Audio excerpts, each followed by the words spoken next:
ஓம் ஸ்ரீ குருபியோ நமக. ஓம் ஸ்ரீ மகா பெரியவா சரணம்.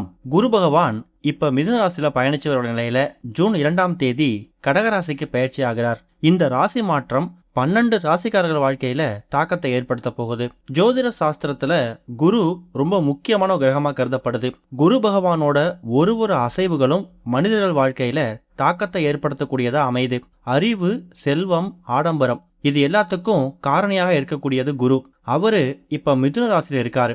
வரப்போற ஜூன் 2ஆம் தேதி காலை 6:30 மணி அளவுல மிதுன ராசியில இருந்து கடகராசிக்கு பயிற்சி ஆகிறார். இந்த பயிற்சி மேஷத்துல ஆரம்பிச்சு மீனம் வரைக்கும் 12 ராசிகள்லையும் பெரிய தாக்கத்தை ஏற்படுத்த போகுது.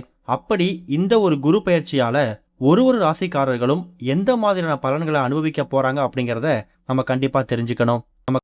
ரிஷபராசியை பொறுத்த வரைக்கும் நீங்க மற்றவங்களுக்கு அள்ளி கொடுக்கறதுல வல்லமை பெற்றவர்கள். உழைக்காமலேயே கூடுதல் வருமானத்தை பெற முடியும். பிரச்சனைகள் அதிகமா இருக்கும், ஆனா எதிர்நீச்சல் போட்டு அதை சமாளிக்கலாம். முரட்டு சுபாவம் இருந்தாலும் ரகசியமா இருப்பீங்க.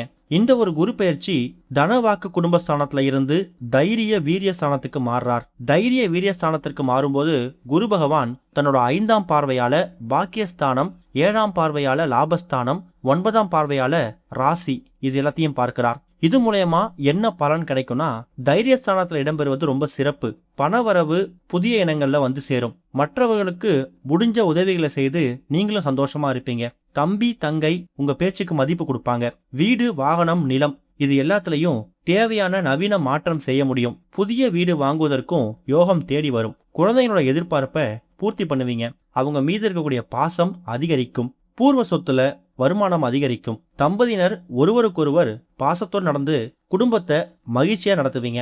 நண்பர்களால தக்க சமயத்துல உதவி கிடைக்கும். நல்லவர்களோட அறிமுகமும் கூடிய சீக்கிரம் கிடைக்கும். உடல் பலம் கூடும். தந்தை வழி உறவினர்கிட்ட இருந்து வந்த பகை உணர்வு நீங்கிறது மட்டும் இல்லாம உதவி கிடைக்கும். திருமண வயதில் இருக்கவங்களுக்கு திருமண முயற்சி சீக்கிரம் நிறைவேறும். திட்டமிட்டபடி வீட்டுல மங்கள நிகழ்ச்சிகள் அதிகமாகும். பரிகாரத்தை பொறுத்த வரைக்கும் மல்லிகை பூவை மாலையா கட்டி உங்க வீடு பகுதியுடைய அம்மன் கோவிலுக்கு அர்ப்பணித்து அர்ச்சனை செய்யறது விசேஷம். இதை நீங்க வெள்ளிக்கிழமைகள்லயும் செவ்வாய்க்கிழமைகளையும் செய்யலாம்.